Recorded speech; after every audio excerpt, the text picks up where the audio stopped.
reação, capítulo 13, parte 2. Nós vimos no último encontro uma mãe que estava ali em um bosque, junto de seu filho, uma mãe debilitada, um filho também com necessidades especiais, necessitando do auxílio da mãe. Eles viram todo o campo energético da mãe, ajudaram com a água fluidificada, mas Hilário e André Luiz foi convidado por Silas para poder olhar, observar o campo energético de Sabino, aquele que estava ali ao lado da mãe. Sobre a mãe, nós já tínhamos aprendido um pouco. E agora? E Sabino? Qual era a verdadeira missão? E, no segmento ali da leitura, inicia-se assim. Por fora, sim, era ele, dolorosa máscara de anormalidade e aberração. Mirrado, nada medindo além de 90 centímetros e apresentando grande cabeça, aquele corpo disforme, transandando odores fétidos, inspirava compaixão e repugnância. E aí a gente via o estado de vulnerabilidade em que aquele ser se encontrava aos cuidados de uma mãe também debilitada. O que seria daquela criatura se a mãe desencarnasse naquele momento? Nós já havíamos visto aqui que se a mãe desencarnasse naquele momento, ele também não sobreviveria. Ele precisava dela para cumprir pelo menos mais um pouco da sua missão. A fisionomia denotava a configuração macacoide, exibindo, porém, no sorriso inconsciente e nos olhos semilúcidos, a expressão de um palhaço triste. Recomendou-nos o assistente auscultar-lhe o campo íntimo, e, em razão disso, findos alguns minutos de reflexão, assimilei-lhe a faixa mental, observando-lhe as singulares reminiscências. Vocês já notaram a linguagem, né? Todas as vezes que os espíritos querem nos acessar, eles acessam onde? O nosso campo mental.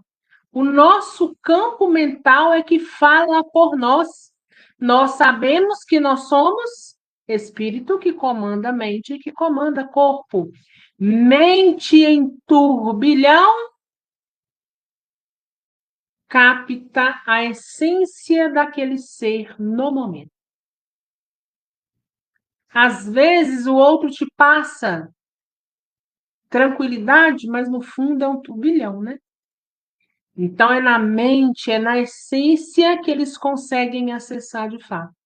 Porque o resto é só uma capa, o resto é só um corpo de carne, o resto é uma máscara que muitas das vezes não cai. Ou então não se deixa visível ao outro. Mas os espíritos nos acessam no nosso íntimo. Eles acessam no mais profundo de cada um de nós, a nossa essência. E a partir daí, então, é que eles começam a nos entender, a saber de fato o que se passa. Demonstrando viver essencialmente distante da realidade, a memória de Sabino mergulhava toda em quadros estranhos, corporificados ante a nossa visão espiritual. Os pensamentos dele tomavam consistência, compelindo-nos a enxergá-lo como se sentia em verdade. Víamo-lo em trajes de palaciano bem posto, influenciando pessoas categorizadas para a consumação de crimes ocultos, a culminarem sempre na flagelação do povo. Viúvas e órfãos, trabalhadores humildes e escravos misérrimos desfilavam nas telas de suas complicadas recordações. Palacetes aristocráticos e mesas opíparas constavam por detalhes faustosos das lembranças que lhe povoavam o espírito. E ao seu lado, sempre a mesma mulher, cujo porte soberbo revelava a Poliana. Aquela mesma Poliana que jazia inerme na esteira de palha. Assombrados, identificávamos ambos cercados de luxo e ouro, manchados, porém, de sangue, ao qual se faziam plenamente insensíveis. Quando André Luiz acessa o campo mental de Sabino, automaticamente o leva também ao seu passado. Ele ainda com aquelas lembranças. As lembranças estavam lá naquele passado distante, mas que mostrava a todo momento a prestação de contas. Lá atrás, ele incitava ao crime. Lá atrás, eles estavam cheios de luxo e de ouro. Aquilo que muito se tem numa vida e às vezes não sabe usá-lo, ou então usa a inteligência que tem de modo errôneo, equivocado, nos aguarda lá na frente. Por isso, o bem ou o mal encontra-se com cada um de nós. Olha agora a situação. Aqueles que construíram a riqueza em cima de outros pequeninos, infernizando outros. Agora, Poliana ao lado. Poliana agora vem como mãe e ele nesse estado deplorável. Mas vamos adiante. Vamos entender um pouco mais da situação. Reconhecíamos sem dificuldade que mantinham consigo escusos compromissos um com o outro no terreno da crueldade. Sabino, o fidalgo orgulhoso, não tomava conhecimento de Sabino, o anão paralítico. A memória estava lá atrás, naquele passado. Ele ainda acreditava-se ser um fidalgo, ser forte.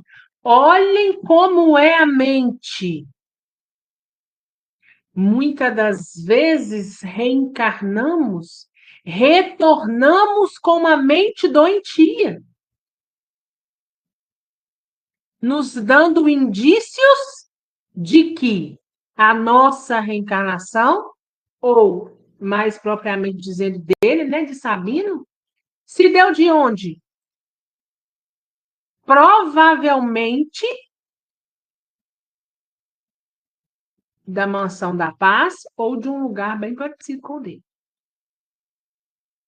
Viram que a mente continua doente? A mente ainda tem aquelas lembranças lá de trás, o comportamento é o mesmo. E está na carne, dentro daquele corpo deformado, precisando de necessidades especiais, para quê? Para quem sabe purgar o que necessita. Poliana, um pouco, né, vamos dizer assim, bem mais consciente do que ele, não no sentido de vida passada, mas dessa vida, da condição em que se encontra, mas ambos purgando junto, porque foram juntos que eles fizeram toda a trama. Se nós juntos estamos participando de coisas boas, lá na frente nós vamos nos reunir novamente por afinidade e vamos usufruir desses benefícios. Mas se nós também estamos juntos para aquilo que é errado, nós estaremos juntos muitas das vezes para um ajudar o outro no refazimento ou para comungarem da mesma essência porque foram juntos que estragaram lá atrás. Então, veja como a lei de ação e reação, ela está para todos. Não é para um, é para todos. Deus e Jesus não é culpado de nada que nos acontece. Somos nós mesmos que colocamos os empecilhos, as pedras nos nossos caminhos. Infelizmente, ainda que a gente não esteja lembrando, não esteja consciente. Só que inteligente que somos, o Evangelho já nos ensinou isso, que é o quê? Sermos indulgentes. Não importa a situação minha ou do outro, se a gente pode estender as mãos para ajudar no soerguimento. Ah, mas não foi eu que participei. Não importa. Seja indulgente. Seja misericordioso. Tenha empatia, porque o Evangelho também nos ensina, assim como o Livro dos Espíritos também, que todos nós erramos. Nós somos errantes, espíritos imperfeitos que ainda erram muito. Então, se eu quero ser melhor, eu preciso começar a ser melhor agora, para que lá na frente eu encontre também algo positivo que vá me ajudar no meu restabelecimento.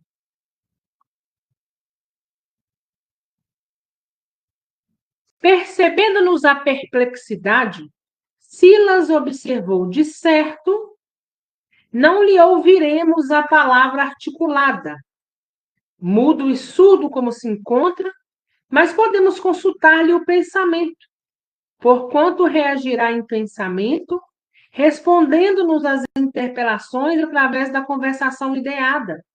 Para isso, porém, é imprescindível que lhe dispensemos o tratamento devido à personalidade que julga viver.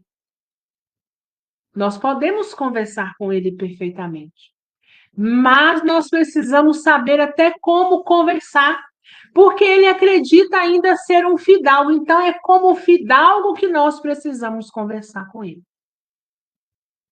É sobre um ser de patente alta que ele acredita ser, que nós precisamos dispensar a ele cada palavra para que tenhamos êxito. Mentalizemos-nos como sendo o barão de S, título que exibiu na existência última e com o qual se desvairou calamitosamente nas trevas da delinquência e da vaidade. Observando as manchas rubras nos quadros vivos das vivas reminiscências em que se enclausurava, perguntei com a gravidade natural que a experiência exigia. Então, veja bem, eles vão conversar com ele agora como se ele fosse um barão. Olha a mente, mais uma vez. Por isso a gente sempre fala aqui, a vida continua. E muitas das vezes nós desencarnamos e voltamos com a mente debilitada. Tem pessoas que eu converso e falo assim, e eu falo assim, olha, fulano ainda não tá bom da cabeça até hoje, não. Nossa, mas já se passaram 5, 6 anos até hoje. O que é 5, 6 anos diante da eternidade? Pode ser que ele vai retornar ainda com essa mente. Até ele atinar. Até não estar num estado tão denso daquela situação, porque denso todos nós somos e todos nós temos algo a ter que reparar, a ter que peneirar em nós. Mas, quando eu consigo equilibrar um ponto, é fato que cada vez mais naquele ponto eu estou mais depurada.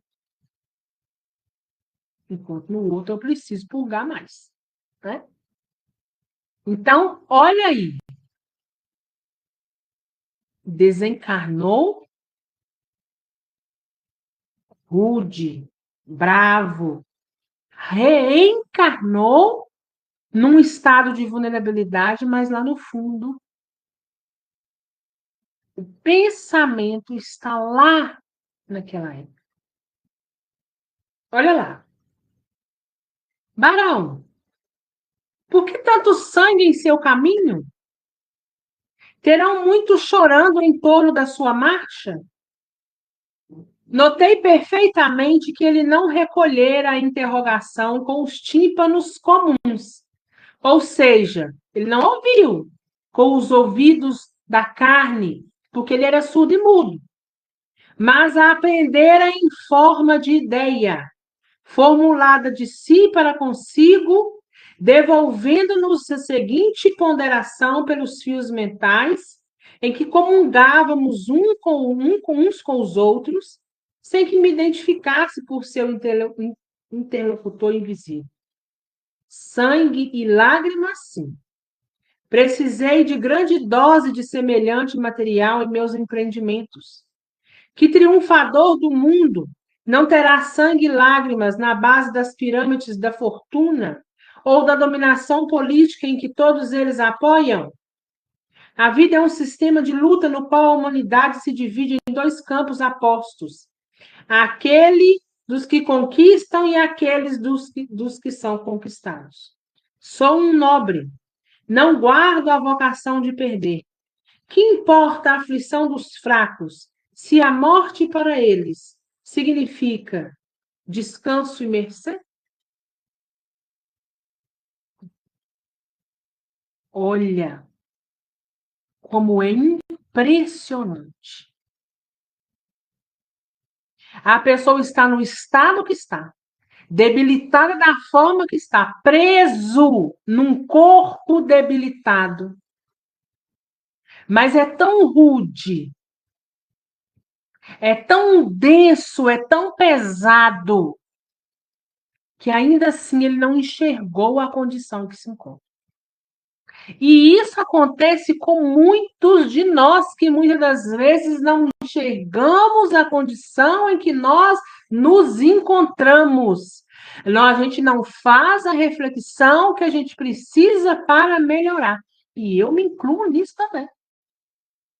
As minhas reflexões, e eu espero que a de vocês também assim sejam, têm sido constante, dia a dia.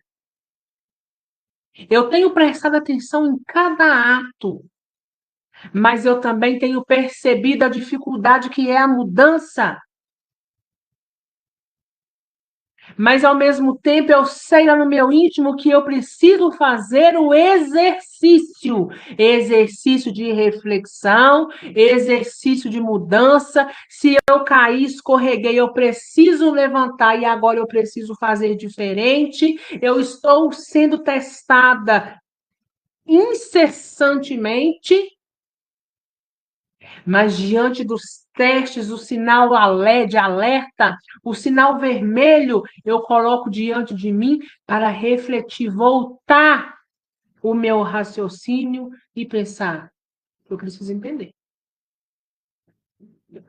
Essa não é a minha essência. E se assim ela não é, se é negativa, eu não quero permanecer. Mas veja, a falta de discernimento do momento. Ele ainda está lá, se comportando da mesma forma. Não ouviu e nem falou pela matéria, mas falou pelo espírito. Porque a essência é a mesma. E continuando.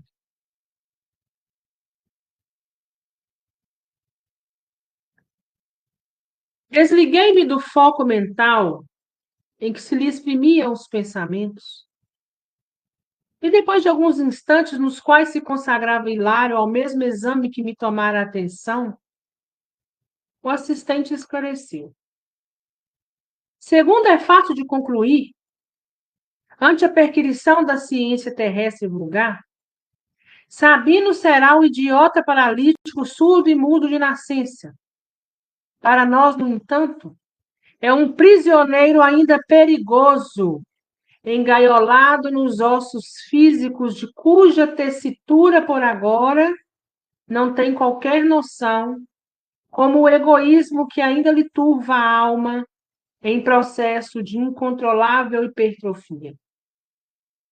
A sede da posse inóbil e o orgulho virulento perverteram-lhe a vida íntima, fixando-o em pavorosos labirintos de sinistros enganos, que resultam para ele em completa alienação mental no tempo de vez que o relógio avança na contagem dos dias, enquanto se mantém parado nas reminiscências em que supõe dominador na terra, vivendo o pesadelo criado por ele próprio.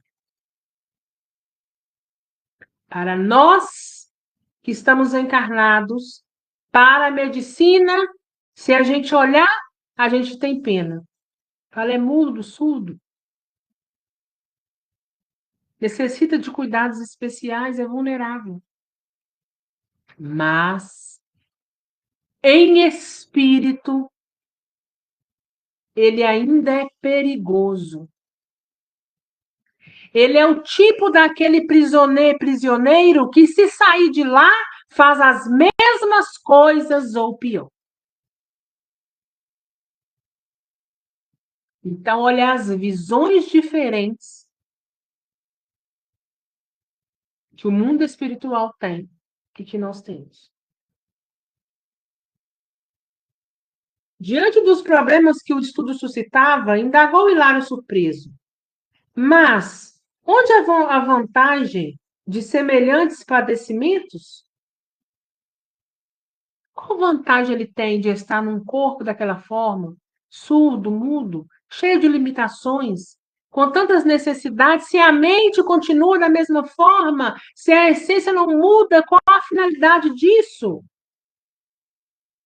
E Silas esboçou leve expressão de tristeza e considerou: temos sob nossa atenção lamentável débito congelado, estagnado, parado.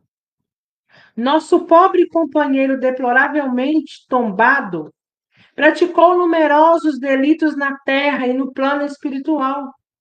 E há mais de 1000 anos vem sucumbindo, vaidoso e desprevenido, às garras da criminalidade. Mais de 1000 anos se perdendo. Vamos jogar aí por baixo 10 encarnações. De existência a existência não soube senão consumir os recursos do campo físico, tumultuando as paisagens sociais em que o Senhor lhe concedeu viver. Calamidades diversas, como sejam homicídios, rebeliões, extorsões, calúnias, falências, suicídios, abortos e obsessões foram por ele provocados desde muitos séculos, porquanto nada viu à frente dos olhos, senão o seu egoísmo a saciar. Era e ainda é do tipo daquele que passa por cima de todo mundo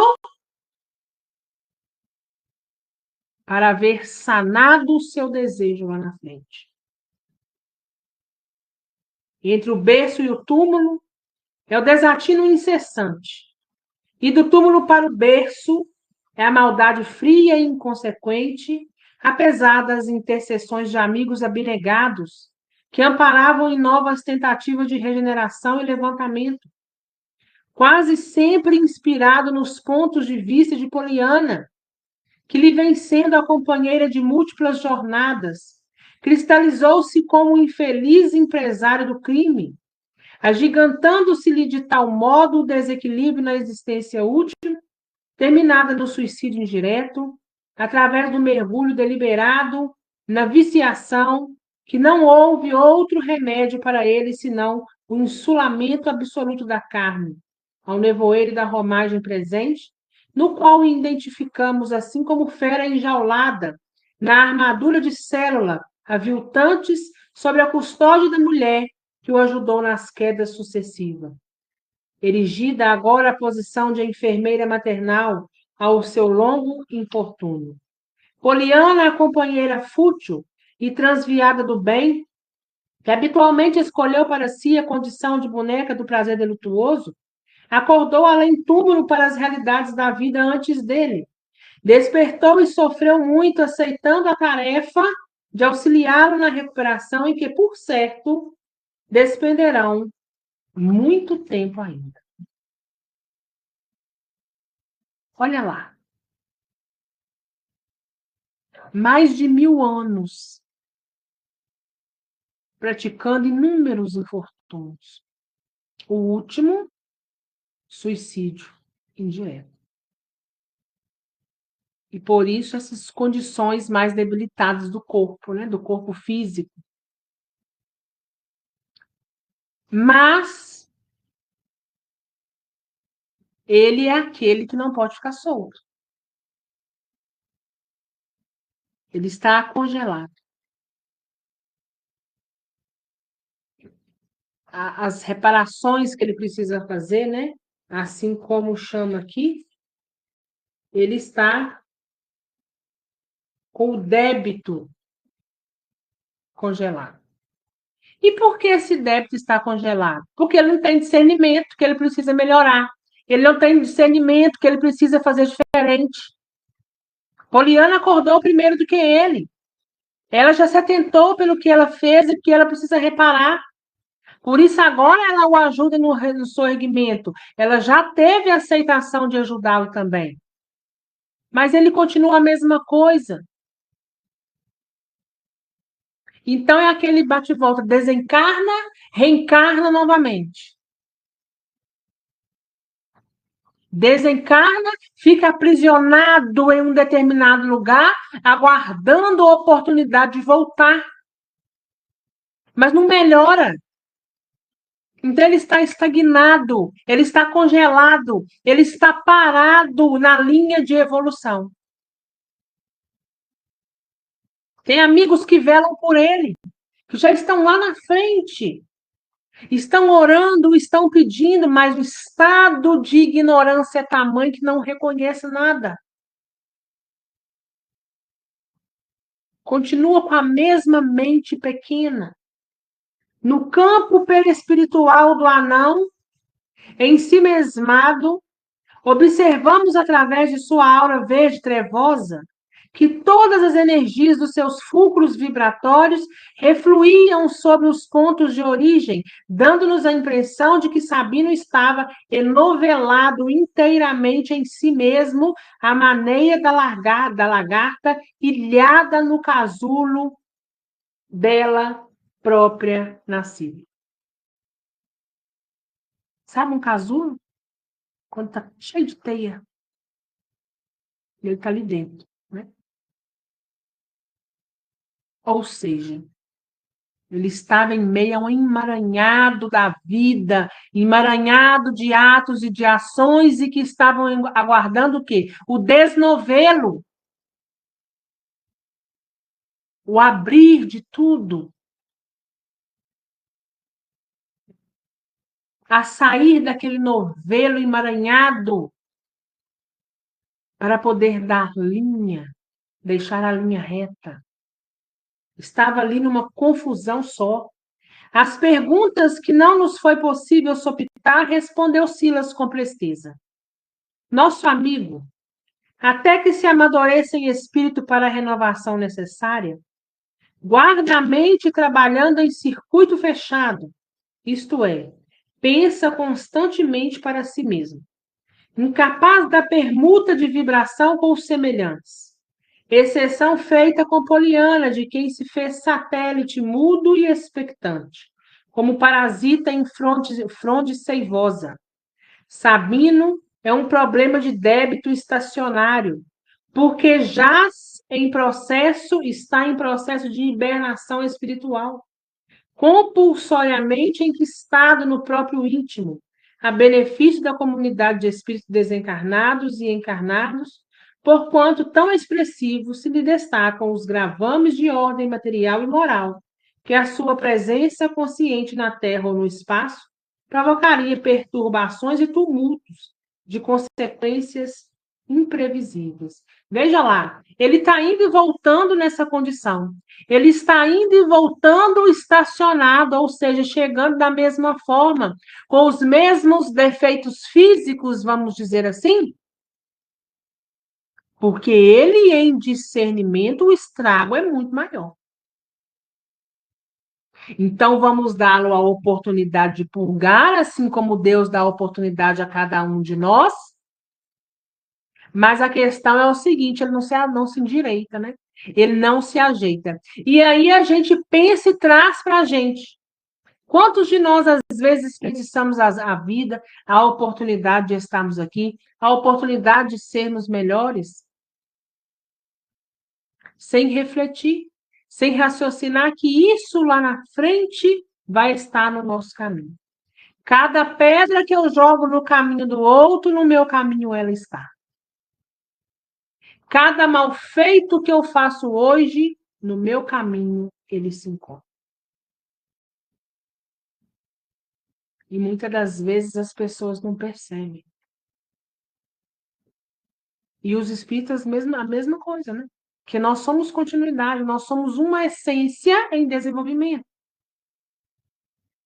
Então a gente vai continuando. Se a gente não tem discernimento, a gente fica ali como se rodando em círculo. Desfruta desse modo uma pausa na luta como ensaio de esquecimento a fim de que possa, de futuro, encarar o montante dos compromissos em que se enleia, promovendo-lhe solução digna nos séculos próximos, a golpes de férrea vontade na renunciação de si mesmo. Mas indagou Hilário inquieto. Não teria a espiritualidade superior elementos para carcerá-lo, prendê-lo ou deixá-lo distante da carne? Sim, confirmou Silas. Isso não é impossível. Entretanto, se temos enxovias pungentes para a expiação dos crimes que entenebrecem a mente humana, muitas delas, a se represarem por vales de miséria e de horror, é preciso considerar que os delinquentes aí segregados atraem-se uns aos outros, contagiando-se mutuamente das chagas morais de que são portadoras, gerando um inferno em que passam transitoriamente a viver. Olha lá. Não tem um lugar que a gente possa colocá-lo? É até possível. Mas e se esse lugar for aqui na crosta terrestre? Nós já aprendemos que semelhante atrai semelhante. Vai começar aquele grupo ali e o negócio vai virar de fato um inferno pior do que todos aqueles que nós conhecemos. Então, no momento, a maneira mais eficaz é estar, de uma certa forma, preso no corpo de carne. Mas nós precisamos abrir aqui um parênteses. Não é todo mundo que tem necessidades especiais, não é todo mundo que está em um corpo necessitando de cuidados que tem essa característica. Porque cada um é cada um, né? Cada história é diferente. Mas nesse caso de Sabino, ele é um prisioneiro porque o espírito fora com o discernimento que tem, que é lá no passado, em achar que pode continuar passando em cima das pessoas, fazendo o diabo a quatro, permanece. Então, ele precisa estar recluso. O espírito precisa estar recluso. E no momento, o melhor lugar é no corpo de carne com essa deficiência, né? Por outro lado, contamos com muitas instituições funcionando à semelhança de estufas, nas quais criaturas desencarnadas dormem pacificamente largos sonos, mergulhadas nos pesadelos que merecem, até certo ponto, depois de efetuada a travessia do sepulcro. Em Sabino, contudo, encontramos um caso excepcional de rebeldia e delinquências sistemáticas, em cujas sombras um dia sentiu baquearem-se-lhe as forças. O remorso feriu-lhe o coração, como a bala mortífera assalta um tigre solto. A prece fulgurou-lhe no consciente, e antes que a sua nova atitude provocasse reações vínditas e soezes entre os que lhe seguiam os passos na rota perversa, recolheram-no à mansão, onde foi naturalmente magnetizado, caindo em hipnose de longo curso, sendo recebido mais tarde pelo carinho de Poliana, então segregada em campo de regeneração pelo sacrifício. Como vemos, tamanhas são as ligações de nosso companheiro nos planos infernais, que por mercê de Jesus, foi ele ocultado provisoriamente neste corpo monstruoso, em que se lhe faz não apenas incomunicável, mas também de algum modo irreconhecível em favor dele próprio. É indispensável que o tempo com a bondade divina lhe amparem os problemas afetivos e complexos. Olhem, ele está nesse corpo, não é só uma forma de deixá-lo por enquanto aprisionado que não tem discernimento, mas como forma de preservá-lo também daqueles aos quais ele é devedor. Porque os credores ficam atrás. Quantos desses que ele não passou por cima, que às vezes até hoje também não encontraram o caminho da luz e estão à sua espreita, ou procurando a todo momento, acreditando ser dessa maneira que vão acertar as contas? Então, às vezes, até nesses momentos de aprisionar, nós precisamos olhar como a misericórdia divina. Então, ele passou pela mansão. Foi, de uma certa forma, magnetizado. Uma forma de acalmar os ânimos. Uma forma de, quem sabe, daqui a pouco ele começar e dissipando esses pensamentos e se atinar à realidade em que ele se encontra. Ele é um típico exemplo daqueles que ficam nos umbrais aí da vida 300, 500 anos com o mesmo pensamento. Outros já passaram, já evoluíram, já seguiram, e ele está lá, da mesma forma. E olhando-nos serenamente, ajuntou. Compreenderam? Sim, havíamos entendido. A experiência aos nossos olhos era dura, mas lógica, terrível, mas justa. E como quem nada mais podia dar ao triste amigo além do coração, Silas afagou-lhe a cabeça imunda e ofertou-lhe comovida a bênção de uma prece. Ação e reação. E esse capítulo nos elucida bem. Que nós possamos usar a nossa caminhada terrena da melhor maneira possível. Desistir não é uma opção. A nossa posição é olharmos lá na frente, onde encontra-se Jesus conosco. Cada ato está em nós. E muitos se acham que às vezes, eu vou fazer isso aqui, ninguém vai estar vendo. Não precisa ninguém ver. Porque ao final das contas é você com você mesmo. Ninguém precisa ver, mas você o verá lá na frente. Que nós possamos estar sempre com Jesus, com discernimento, com força, com coragem, com muita fé, para poder trilharmos o melhor caminho, entender a nossa missão e saber que amanhã pode ser diferente, mas que esse diferente necessita e precisa de mim aqui hoje. Alguma dúvida, gente?